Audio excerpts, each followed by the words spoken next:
Hello everyone, welcome to my channel Conceptpedia. और आज हम लोग बात करेंगे लैंड रेवेन्यू सेटलमेंट्स की। जो लैंड रेवेन्यू सेटलमेंट्स है ये डिवाइड होता है तीन पार्ट्स में। पहला परमानेंट सेटलमेंट और क्या बोलते हैं जमींदारी सिस्टम। सेकंड है आपका रेयतवाड़ी सिस्टम और third one is your Mahalwari system. तो पहले जानते हैं कॉजेज। कॉजेज क्या थे? कॉजेज ये थे, मेनली दो कॉजेज थे। उसमें पहला कॉज है आपका क्यों लैंड रेवेन्यू सिस्टम आया गया। पहला ये था कि ब्रिटिशर्स को ज्यादा से ज्यादा रेवेन्यू जनरेट करना था, यानी कि लैंड टैक्स लेना था। कहां से? इंडिया से। दूसरा पॉइंट ये है ब्रिटिशर्स को same amount of land tax लेना था। कहां से? इंडिया से। आप ये हो गया आपका कॉजेस। अब बात करते हैं फर्स्ट परमानेंट सेटलमेंट, यानी कि जमींदारी सिस्टम। इसमें की पॉइंट्स हैं। पहला की पॉइंट ये है, ये कब इंट्रोड्यूस हुआ? 1793 में। किसने इंट्रोड्यूस किया? Lord Cornwallis. और ये कहां कहां इंप्लीमेंट हुआ? तो ये इंप्लीमेंट हुआ आपका बंगाल, उड़ीसा, बिहार और वाराणसी में। अब ये कितने परसेंट इंडिया में इंप्लीमेंट हुआ? It was implemented in 19% of British India. अब बात करते हैं हिडन फैक्ट्स। हिडन फैक्ट्स क्या है जमींदारी सिस्टम में?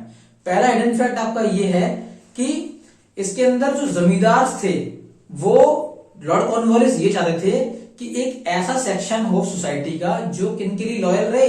ब्रिटिशर्स के लिए। कौन लॉयल थे? जमींदार सिस्टम, जमींदार लोग। किसके लिए? ब्रिटिशर्स के लिए। दूसरा पॉइंट ये है कि लॉर्ड कॉर्नवालिस चाहते थे कि इंडिया में प्राइवेट प्रॉपर्टी का कॉन्सेप्ट लाया जाए, जो कि आ गया। ठीक है, अब बात करते हैं किसकी? कैरेक्टरिस्टिक्स ऑफ जमींदारी सिस्टम या फिर परमानेंट सेटलमेंट। इसमें क्या है? पहला पॉइंट, कौन ओनर्स हैं किसके? लैंड के। लैंड के ओनर्स हैं जमींदार। सेकंड पॉइंट, जो जमींदारी सिस्टम है वो है हेरिडिटरी, मतलब एक जनरेशन के बाद ऑटोमेटिकली ट्रांसफर हो जाएगी दूसरी जनरेशन को। क्या? जमींदारी सिस्टम। तीसरा पॉइंट, जमींदार लैंड को बेच सकते हैं, खरीद सकते हैं और इवन मोर्टगेज यानी कि गिरवी भी रख सकते हैं। ये हो गया। थर्ड पॉइंट बात करते हैं। इसमें एक लॉ था sunset law. Sunset law means कोई एक डे डिसाइड कर देते थे जिसकी शाम तक किसानों को अपना पैसा या अपना लैंड टैक्स देना होता था। अगर वो उसको डिपॉजिट नहीं कर पाए, किसको? ब्रिटिश ईस्ट इंडिया कंपनी को, तो ईस्ट इंडिया कंपनी यानी कि ब्रिटिशर्स लैंड को कैप्चर कर लेंगे या फिर ऑटोमेटिकली एनेक्स कर लेंगे। ये हो गया सनसेट लॉ। अब बात करते हैं एक और पॉइंट, फोर्थ पॉइंट, कि ब्रिटिश ईस्ट इंडिया कंपनी एक बार चार्ज ले लिया यानी टैक्स ले लिया तो उसको दोबारा एक्स्ट्रा चार्ज नहीं कर सकती थी, नहीं क्लेम कर सकती थी। It was fixed. Last point, fifth point, collected amount जो आ रहा है लैंड रेवेन्यू का वो 11 पार्ट्स में डिवाइड होता था। उसमें से 1/11 वो किसको जाएगा? जमींदार को। और 10/11 वो किसको बिलोंग करता था? किसको जाएगा? ब्रिटिश ईस्ट इंडिया कंपनी को। ये हो गया आपका जमींदारी सिस्टम। अब बात करते हैं सेकेंड, रेयतवाड़ी सिस्टम। कब इंट्रोड्यूस हुआ ये इंट्रोड्यूस हुआ आपका 1792 में। इसको इंट्रोड्यूस किसने किया? कैप्टन अलेक्जेंडर रीड ने। और ये कहां कहां इंप्लीमेंट हुआ? ये इंप्लीमेंट हुआ मद्रास, फिर बॉम्बे, सिंध, आपका पंजाब, बिरार और सम पार्ट्स ऑफ असम। अब ये कहां कहां इंप्लीमेंट हुआ? It was implement in 51% of British India. ठीक है, अब बात करते हैं इंपॉर्टेंट फीचर्स या फिर कैरेक्टरिस्टिक्स। इसमें क्या है, जो पीजेंट्स हैं, किसान हैं, वो ही ओनर्स हैं खुद के लैंड के। No middle man is required, no zamindar is required.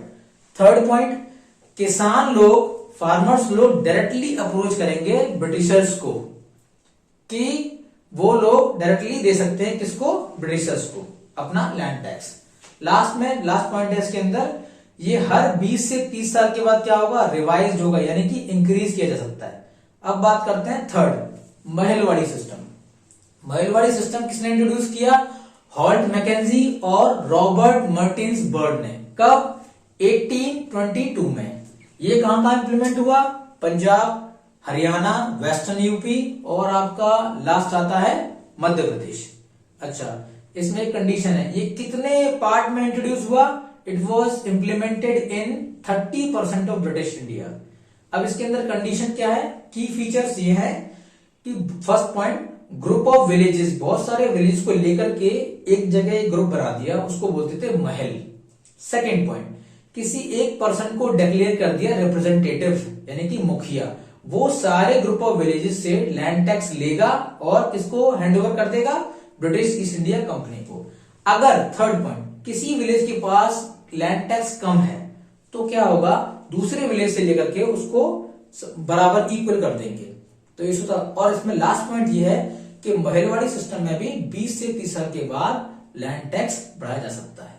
तो ये तो तीनों सिस्टम हो गए। इनका इम्पैक्ट क्या था, इनका इम्पैक्ट सिर्फ इतना सा था, इम्पैक्ट इंपॉर्टेंट था।